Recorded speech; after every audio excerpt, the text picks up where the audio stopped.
नमस्कार दोस्तों, डेनमार्क के शहर कोपनहेगन में हर 5 मिनट की वॉक पर आपको एक साफ पब्लिक टॉयलेट मिल जाता है। वहां की सड़कों पर कोई गड्ढे नहीं है, हर कोई गाड़ी लेन में रहकर चलाता है और ना ही कोई हॉर्न्स का शोर है। अगर आप पैदल सड़क पर जाएंगे तो हर जगह फुटपाथ बने हुए हैं और ज़ेब्रा क्रॉसिंग पर गाड़ियां आपके लिए रुक जाती हैं। लोगों का सिविक सेंस इस लेवल का है कि एस्केलेटर्स में खड़े होते वक्त भी लोग एक साइड पर लाइन में खड़े होते हैं ताकि जिसे जल्दी जाना हो वो एस्केलेटर्स में भी सीढ़ियां जल्दी से ऊपर चढ़ पाए। पूरा शहर पब्लिक पार्क्स इतने साफ हैं कि कहीं पर भी आपको कूड़े का नामो निशान नहीं दिखेगा और यहां तक कि प्लास्टिक बॉटल्स वापस करने पर आपको पैसे भी मिलते हैं। अब इस दृश्य को जरा इंडिया से कंपेयर कीजिए।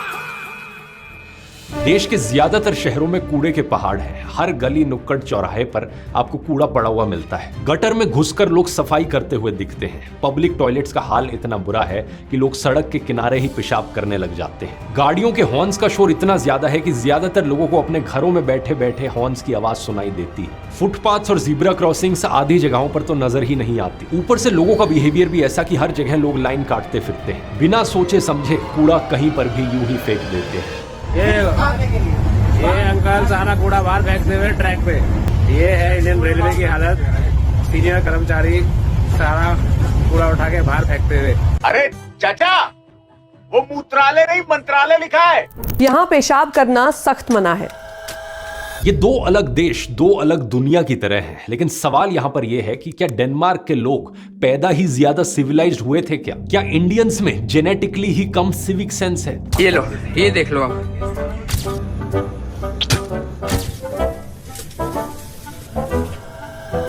इसका जवाब है ऑब्वियसली नहीं। असल में जो फॉर्मूला डेनमार्क जैसे डेवलप्ड देशों ने इस्तेमाल किया है वो बहुत ही सिंपल है, जिसे सुनने के बाद आप भी कहोगे कि बस इतना सा। लेकिन एट द सेम टाइम ये जो सिविक सेंस का मुद्दा है ये कहीं ज्यादा और गहरा है। यकीन मानिए आज जो मैं आपको इस वीडियो में बताऊंगा वो आपका पूरा सोचने का नजरिया ही बदल देगा। सिविक सेंस की प्रॉब्लम दोस्तों 3 ऐसी प्रॉब्लम से इंटरलिंक्ड है जिसके बारे में ज्यादा लोग बात करते नहीं है या फिर कह लीजिए करना नहीं चाहते। इनमें से पहली प्रॉब्लम है कास्टिज्म और क्लासिज्म की। हमारे देश में जातिवाद की जड़ें गहरी हैं। अच्छा बैठिए, तो कौन लोग हैं यहाँ पे जो बसपा को वोट देना है? नीचे क्या बैठ गए? नीचे क्यों बैठ गए?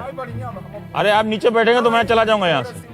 आप इस पे बैठिए। नहीं, आपके सामने चौकी पे नहीं बैठ सकते हैं। भंगी जाति का ट्रेडिशनल काम रहा है सफाई करना। गांधी जी ने कहा था कि जो भंगी है वो इस समाज के लिए माँ की तरह है। जिस तरह एक माँ अपने बच्चे को साफ रखते हुए उसे बीमारियों से बचाती है, उसी तरह भंगी ने सफाई की और समाज को बीमारियों से बचाया। अब गांधी जी ने तो उसे माँ का दर्जा दिया, लेकिन लोगों ने उसे इस कदर सबसे नीचे समझा कि लोग भंगी को एक अपशब्द की तरह इस्तेमाल करते हैं। अब जैसे मेरे पास कि मेरे पे कोई स्टेप आया, अब मैं लग रहा हूँ यार इसमें तो भंगी लग रहा हूँ यार करते करते। I am not looking good in this at all. जरा सोचकर देखो, जिस देश में सफाई कर्मी के साथ ये रवैया हो, जहां सफाई करने को एक शर्म की चीज की तरह देखा जाता हो, उस देश में भला सफाई कैसे होगी? पॉलिटिक्स के हवाले से कुछ दिन पहले की ये खबर देखिए। झारखंड के धनबाद जिले में एक 46 वर्षीय दलित महिला के साथ मारपीट की गई और उसे जाति सूचक गालियां दी गई। जानते हो इसके पीछे कारण क्या था? क्योंकि इस महिला ने एक दुकानदार के लिए फ्री में सफाई करने से मना कर दिया था। सच बात यह है दोस्तों कि हमारे देश में जो सफाई कर्मी है आज भी उनमें से ज्यादातर लोग दलित ही हैं। बात यह नहीं है कि वो दलित हैं या किस जाति के हैं, प्रॉब्लम यह है कि वो गटर में घुसकर सफाई करने को मजबूर हैं। कई बार जहरीली गैस से उनकी मृत्यु हो जाती है। क्या हमारा देश इतना गरीब है कि गटर में घुसकर किसी को सफाई करनी पड़े और मशीनें भी नहीं खरीदी जा सकती? बिल्कुल भी नहीं। हमारा देश इतना तो गरीब नहीं है, बस इनडिफरेंट है। बहुत से इंडियंस जब बाहर फॉरेन डेवलप्ड कंट्रीज में जाकर सेटल होते हैं तो वो अपने घर की सफाई खुद से करते हैं, क्योंकि सफाई करने के लिए किसी डोमेस्टिक वर्कर को बुलाना बहुत महंगा रहता है। लेकिन भारत में गरीबी इतनी ज्यादा है, बेरोजगारी इतनी ज्यादा है, इसलिए हम मजदूरी की नीलामी कर सकते हैं। बहुत कम पैसे देकर भी आप अपने घर की सफाई करवा सकते हो। मैं सवाल यहां आपसे पूछना चाहूंगा, जो आपके घर में काम करने आती है, क्या आप उसे इज्जत देते हो? क्या आप उसे रिस्पेक्टफुली ट्रीट करते हो? हमने ज्यादातर सोसाइटीज में, अपने अपार्टमेंट्स में उनके लिए तो लिफ्ट भी अलग बना दी है। वो लोग अगर कुछ चाय पानी लें तो उनके लिए बर्तन भी अलग रखे जाते हैं। इस गलत माइंडसेट की शुरुआत असल में यहीं से ही हो जाती है। लोग सफाई करने को अपनी रिस्पॉन्सिबिलिटी नहीं समझते। स्कूलों में, घरों में, ऑफिसेज में हमेशा कोई और ही होता है जो सफाई करने आता है। जो हमारे घरों में कूड़ा इकट्ठा करने आते हैं, हम उन्हें सफाई कर्मी नहीं बल्कि कूड़े वाला कहते हैं। वैसे ये कमाल की आयरनी है, कूड़ा हम फैलाते हैं लेकिन हम उन्हें कूड़े वाला कहते हैं। कौन है ये लोग, कहां से आते हैं? लोग मेंटली और फिजिकली अपनी आइडेंटिटी को सफाई करने से पूरी तरीके से डिसएसोसिएट कर लेते हैं। ये एक बहुत बड़ा फर्क है डेवलप्ड कंट्रीज से। चाहे कनाडा हो, जर्मनी हो, जापान हो या ऑस्ट्रेलिया हो, लोग अपना कूड़ा खुद से अलग करते हैं। वहां पर ज्यादातर लोग अपने घरों की सफाई खुद से करते हैं, लेकिन हमारे देश में कोई इंसान कूड़े के पहाड़ पर खड़ा होकर कूड़ा बीनता है। और हमारे नेताओं का क्या प्लान है सफाई के लिए? अब हर 15 दिन में हमारा मंत्री जाके कूड़े के पहाड़ पे जाता है और उसको बोलता है खड़ा होके तेरे को जाना पड़ेगा भाई। दूसरी प्रॉब्लम है यहाँ पर सरकारी सिस्टम की। क्या आपने साफ सुथरे पब्लिक टॉयलेट्स देखे हैं अपने शहर में? मैं मॉल्स की बात नहीं कर रहा, पब्लिक टॉयलेट्स की बात कर रहा हूँ। जो कुछ पब्लिक टॉयलेट्स हैं उनमें आधे से ज्यादा में तो पानी तक नहीं आता। घर से लाना पड़ता है, घर से पानी लाना पड़ता है। वॉशरूम में भी ऐसा वॉशरूम है ये जिसमें तुम्हें खुद का पानी लेके आना पड़ता है और खुद ही पे भी करना पड़ता है वॉशरूम करने के लिए। सोच कर देखो फिर टॉयलेट का पॉइंट क्या बना। बदबू इतनी ज्यादा होती है कि या तो इंसान बदबू से मर जाएगा या फिर यूरिनरी ट्रैक्ट इन्फेक्शन हो जाएगा उससे। ये हाल देखो यहाँ का, ये सब ने यूरिन करी हुई है, यहाँ इतनी गंदी स्मेल आ रही है। तो जो क्या सिविक सेंस है लोगों की कि यहाँ पे वो यूरिन कर रहे हैं। लेकिन आपको एक सैड रियलिटी बताऊं, this is actually a washroom जो कि लॉक्ड है। ठीक है, लोगों को मजबूरी में यहाँ यूरिन करनी पड़ती है। एंड सोचो फीमेल का भी लॉक्ड है तो वो कहाँ जाएंगी भाई। लोग ये तो कहते हैं कि सिविक सेंस नहीं है, लोग ओपन में पेशाब करते हैं, लेकिन जरा सोचकर देखो जो स्ट्रीट वेंडर्स पूरे दिन घर से बाहर निकले हुए हैं वो कहीं ना कहीं तो यूरिनेट करेंगे ही ना। या तो आप इन लोगों को मॉल्स में जाकर साफ सुथरे पब्लिक टॉयलेट्स का एक्सेस दो, या फिर इनकी रेडी के लिए मार्केट में जगह दे दो, उन मार्केट्स में कॉमन टॉयलेट्स लगा दो। लेकिन ऐसा भी नहीं है। इनके पर्सपेक्टिव से सोचकर देखो, जब कोई ऑप्शन ही नहीं बचेगा तो ऑब्वियसली ये सड़क के किनारे ही पेशाब करेंगे। सिमिलरली क्या सड़क के किनारे फुटपाथ्स हैं? क्या सब जगह जेब्रा क्रॉसिंग्स बनी हुई हैं? नहीं बनी। क्या सड़कों पर लेन मार्किंग्स और साइंस अच्छे से लगाए जाते हैं जिससे कि लोगों को पता हो कि कहां पर क्या टर्न लेना है? नहीं। उल्टा हमारे देश में ऐसे फ्लाईओवर्स बनते हैं जहां पर अचानक से 90 डिग्री का टर्न आ जाता है। या फिर ये फ्लाईओवर देखो जो 4 लेन से अचानक से 2 लेन बन गया। इस सब इंफ्रास्ट्रक्चर के बीच आप कैसे लोगों से उम्मीद कर सकते हो कि वो लेन में गाड़ियां चलाएंगे? हैरानी की बात यह है कि हमारे देश में उल्टी गंगा बह रही है। लोग अपना अधिकार नहीं मांग रहे, आपस में ही एक दूसरे को ब्लेम करने पर लगे हुए हैं। जीरो सेंस है, जीरो। कोई वीडियो बना रहा होगा बीच में घुस जाओ भाई, कहाँ है सिविक सेंस? माना कि बहुत से लोगों में सिविक सेंस नहीं है और इसके पीछे कारणों की मैं और आगे बात करूंगा वीडियो में, लेकिन इस बात का क्या सेंस बना कि हर बात को बस ये कहकर साइड कर दिया जाए कि लोगों में सिविक सेंस नहीं है। मोदी जी ये लोग इतने बेशरम है, ये जानबूझ के मरते हैं, बार बार मरते हैं आपको बदनाम करने के लिए। मोदी जी सिविक सेंस नहीं है इन लोगों में, सिविक सेंस नहीं है, ये जनता डिजर्व नहीं करती आपको। मोदी जी गलती तो जनता की है ना, आप इस जनता को हिंद महासागर में फिकवा दो और अच्छी से नई जनता ऑर्डर करते हैं अमेजॉन पे या फ्लिपकार्ट पे। उम्मीद है आपको ये समझ आ गया होगा कि ये वीडियो एक सैटायर था। ऑफ कोर्स कहीं से नई जनता तो नहीं ला सकते, जो इस देश के लोग हैं उन्हीं को ही सिखाना पड़ेगा। लेकिन कौन सिखाएगा?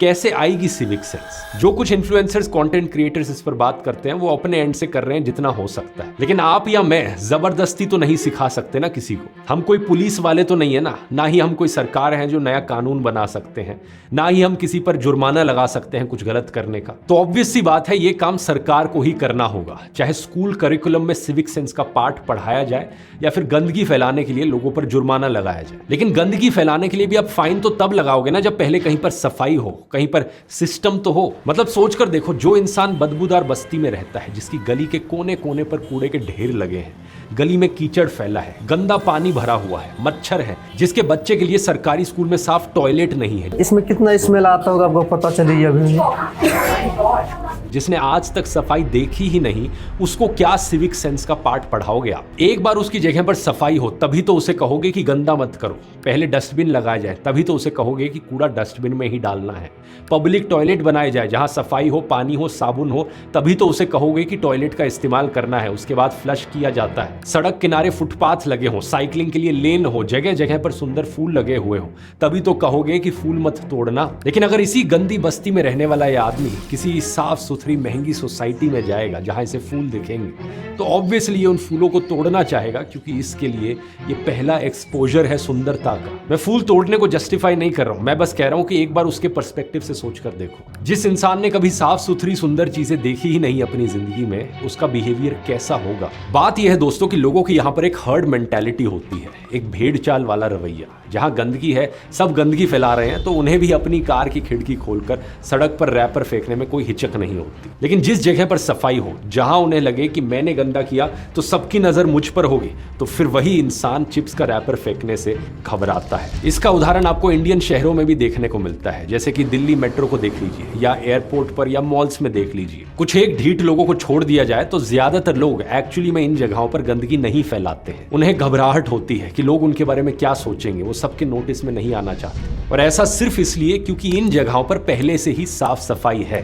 एक सिस्टम सेट है। इसलिए जब तक सरकार यहां पहला कदम नहीं उठाती, कुछ भी अचीव करना बहुत बहुत मुश्किल है। और अनफॉर्चुनेटली दोस्तों, हालत इतनी खराब है कि ये तो सरकार के मैनिफेस्टो में भी नहीं होता कि आपके इलाके में सफाई करेंगे। और इवन जो गरीब लोग हैं, 10 रुपए में जोमैटो ब्लिंकिट की डिलीवरी करते हैं, मुफ्त अनाज के लिए मजबूर हैं, उनके सपनों में भी ये नहीं होता कि सफाई होगी, गली में पेड़ लगेंगे, फूल होंगे, डस्टबिन होंगे। तो ये बात बड़ी क्लियर है कि अगर सिस्टम सही हो, सही टूल्स हो, तो रिजल्ट्स अपने आप आते हैं, इवन इफ लोगों की सिविक सेंस खराब भी हो। इस चीज को आप और बेहतर समझोगे जब आगे वीडियो में मैं आपको डेनमार्क का एग्जांपल डिटेल में समझाऊंगा तो। लेकिन यही बात दोस्तों एआई पर भी लागू होती है। ज्यादातर लोग बस चैट जीपीटी से 2-3 सवाल पूछकर सोचते हैं कि यही एआई है, लेकिन अगर सही सिस्टम मिल जाए तो एआई से आप बिना एक लाइन का कोड लिखे पूरी की पूरी वर्किंग वेबसाइट बना सकते हो। कोई टेक्निकल बैकग्राउंड नहीं चाहिए। इसी तरीके से बिना डिजाइन की नॉलेज रखे आप पूरी की पूरी पावर पॉइंट प्रेजेंटेशन बनवा सकते हो, रिपोर्ट्स बनवा सकते हो। और ये तो सिर्फ छोटे से उदाहरण है। ऐसे ही सिस्टम्स और 25 से ज्यादा एआई टूल्स मैं पर्सनली लाइव आकर आपको सिखाता हूं अपनी एआई मास्टर क्लास में। ये 3 घंटे की लाइव वर्कशॉप नॉन टेक्निकल लोगों के लिए है, स्टूडेंट्स, प्रोफेशनल्स, क्रिएटर्स और बिजनेस ओनर्स। कॉस्ट सिर्फ 2 मूवी टिकटों जितनी है और 50,000 से ज्यादा लोग अभी तक इसे अटेंड कर चुके हैं। रिव्यूज आप स्क्रीन पर देख सकते हो और अगला सेशन इस संडे को होने जा रहा है। लेकिन अगर आप लाइव नहीं आ पाते किसी और कारण की वजह से, तो 7 दिन तक आप इसकी रिकॉर्डिंग भी देख सकते हो। ज्वाइन करने का लिंक आपको नीचे डिस्क्रिप्शन में मिल जाएगा, या फिर आप इस क्यूआर कोड को भी स्कैन कर सकते हो। अब बात करते हैं यहां पर सिविक सेंस के पीछे की तीसरी प्रॉब्लम के बारे में, जो कि है एम्पैथी।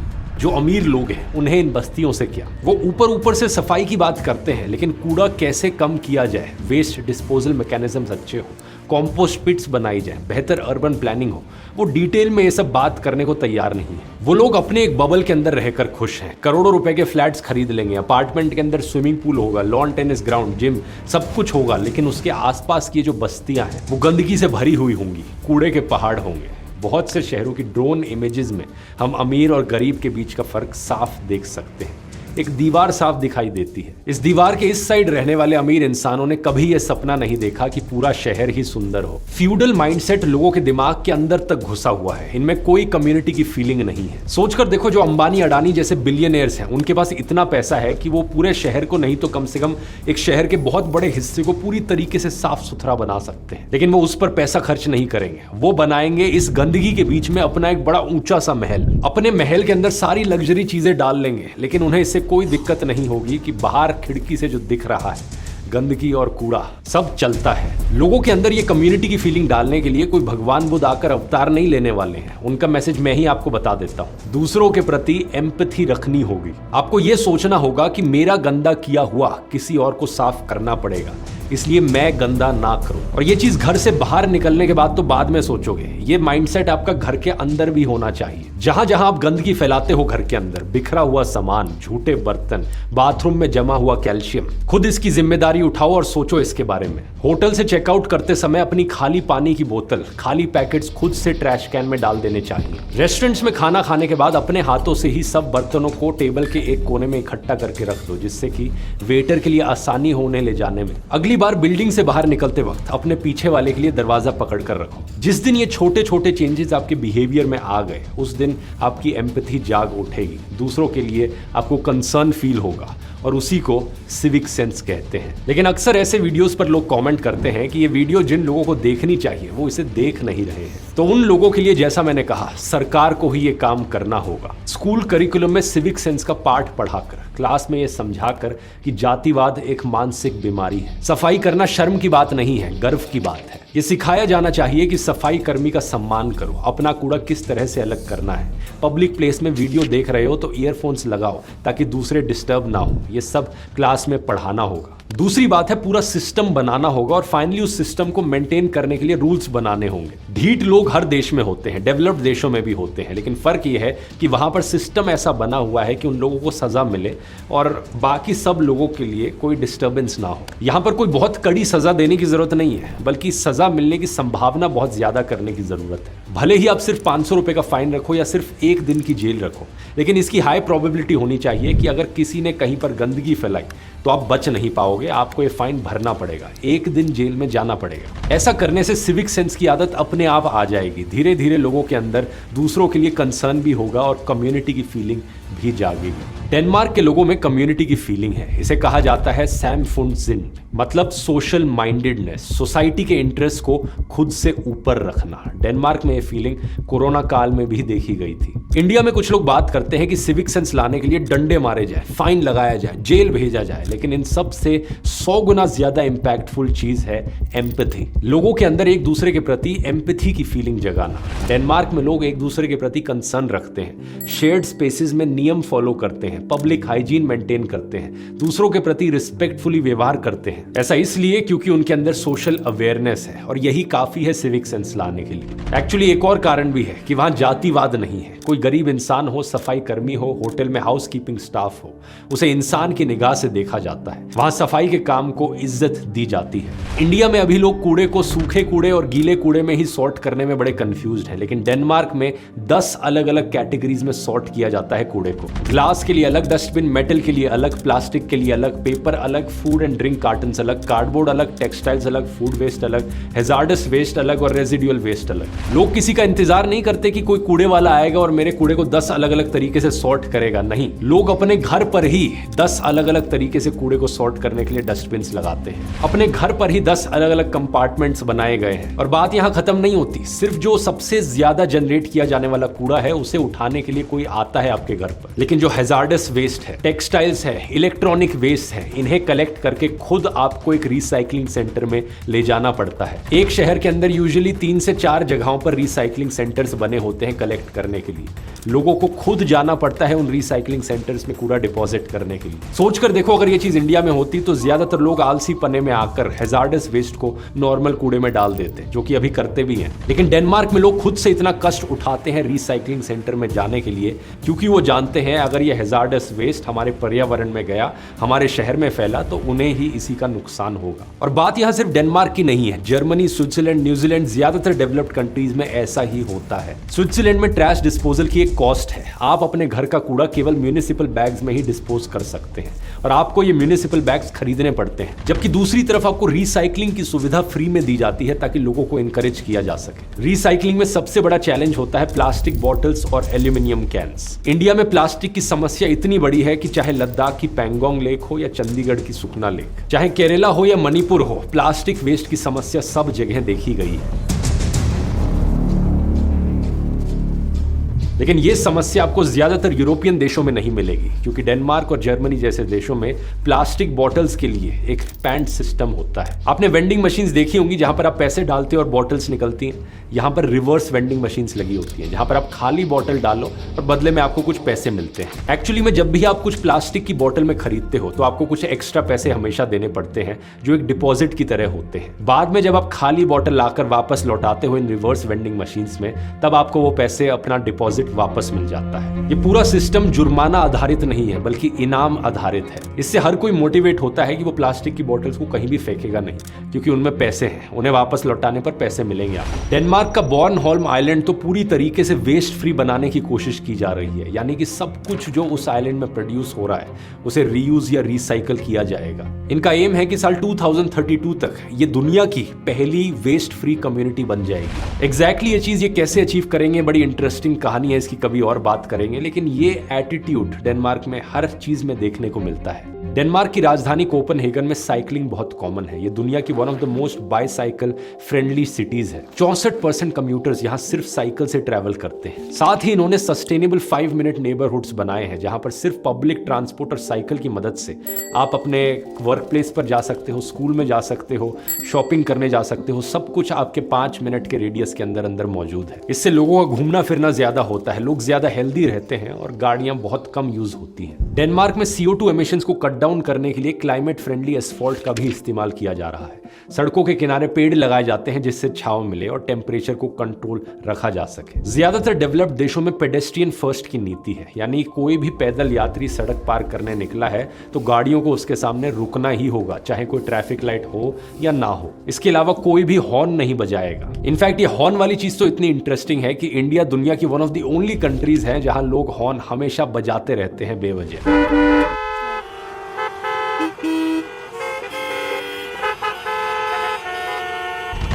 दूसरे देशों में हॉर्न बजाना इतना रेयर है कि आपको महीने में मुश्किल से 1-2 बार कभी हॉर्न की आवाज सुनाई देगी। इससे सड़क पर बहुत शांति रहती है। इंडिया में हम नॉर्मली देखते हैं कि किसी इलाके को सो कॉल्ड विकास करने के लिए, रेजिडेंशियल एरियाज बनाने के लिए वहां से प्रकृति को पूरी तरीके से हटा दिया जाता है और फिर बिल्डिंग बनाकर उसके बीच ग्रास लॉन वाले पार्क्स बनाए जाते हैं। लेकिन डेनमार्क में ये देखिए, हमें क्लाइमेट पार्क्स देखने को मिलते हैं जहां नेचर को उसके नेचुरल फॉर्म में रहने दिया जाता है। ये सारी चीजें एक तरीके से होलिस्टिक सोल्यूशन का काम करती हैं, जिनके बारे में लोग तभी सोचते हैं जब लोगों के अंदर एम्पैथी होती है अपनी कम्युनिटी को लेकर, अपने आसपास के लोगों को लेकर। और यहाँ एक तरीके से एक पॉजिटिव फीडबैक लूप भी बन जाता है। जब सफाई होती है, एनवायरनमेंट अच्छा है, साफ हवा है, क्लाइमेट चेंज को रोकने की कोशिश की जा रही है, कहीं पे नॉइस पोल्यूशन को कम करने की कोशिश की जा रही है, तो अपने आप लोगों के अंदर कम्युनिटी की फीलिंग और भी ज्यादा बढ़ती रहती है। सिंगापुर में rest room association of Singapore है जो पब्लिक टॉयलेट्स को एग्जामिन करती है, उन्हें 3, 4 या 5 स्टार्स देती है। जो टॉयलेट अच्छा स्कोर करें उसे हैप्पी टॉयलेट का लोगो मिलता है और RAS अपनी वेबसाइट पर उन्हें प्रमोट भी करती है। ऐसे ही जापान में सिविक सेंस स्कूल में सिखाई जाती है। बच्चे अपने क्लासरूम, कॉरिडोर्स और टॉयलेट्स को खुद साफ करते हैं। इसके लिए उन्हें लंच के बाद या स्कूल के आखिर में 15 से 20 मिनट दिए जाते हैं। इसे ओ सोजी कहा जाता है। ये चीज वैसे बुद्धिज्म और शिंतोइज्म की फिलॉसफी से प्रेरित है, जहां साफ सफाई, आपसी सद्भाव और शेयर्ड स्पेसेस के लिए रिस्पेक्ट को इनकरेज किया जाता है। ठीक इसी तरीके से जर्मनी, स्वीडन, चेक रिपब्लिक, नेदरलैंड्स जैसे यूरोपियन देशों के स्कूल्स में भी बच्चों को रिसाइकलिंग और वेस्ट मैनेजमेंट प्रैक्टिसेस बचपन से ही सिखाई जाती है। इसी तरह सही से लाइन में लगना इंग्लैंड के खून में दौड़ता है। सिटीजनशिप टेस्ट में आपसे बकायदा लाइन में लगने को लेकर सवाल पूछे जा सकते हैं। कनाडा के लोग बहुत नीट और ऑर्डरली क्यू बनाने के लिए जाने जाते हैं। रशिया और UAE जैसे कई देशों में हम एस्केलेटर एटिकेट देख सकते हैं, एक साइड खड़े होने के लिए और दूसरी साइड एस्केलेटर पर चलने वाले लोगों के लिए। सिस्टम इस सब के लिए भी बनाया जा सकता है, जैसे कि फास्टनर वाले क्यू मैनेजर आपने एयरपोर्ट्स पर देखे होंगे। यही चीज रेलवे स्टेशन पर क्यों नहीं की जाती? किसी भंडारे में, किसी मंदिर की लाइन में ये सब क्यों नहीं होता? क्यों हम सोचते हैं कि इन गरीब लोगों को तो चढ़ने दो एक दूसरे के ऊपर? क्यों हम वहां स्टैम्पीड होने देते हैं?